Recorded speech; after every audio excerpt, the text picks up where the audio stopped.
Guys, so here we have the barbell Romanian deadlift. So we've got a bar set up on a rack somewhere between halfway between your knee and your hip, just for ease of unracking and then racking it back in.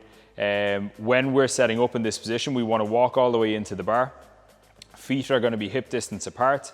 And then when we're getting the grip width, we want to go one thumb width outside of your legs on either side, just so that your hands aren't going to touch your legs throughout. Then we'll go hands onto the bar. Keep the bar really close to your legs even when unracking, and your first rep, even taking it off the bar, should be the same as any other rep. So we've got the bar pulled nice and close to your body, your back is nice and straight, we've got your shoulder blades feeling like they're sweeping down towards your lower back, and we're keeping your lats nice and tight. From there, we'll stand up, take one small step back from the rack. We don't want to step too far back.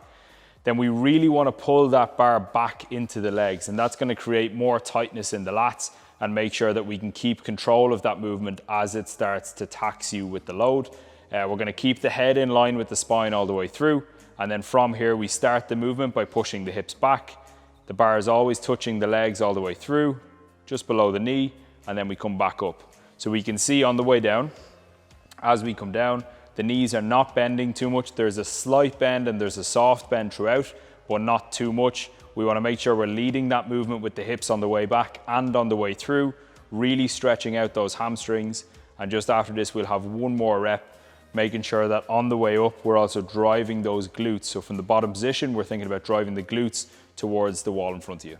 And then we'll step forward and back down to the rack in exactly the same technique as you've had all the way through.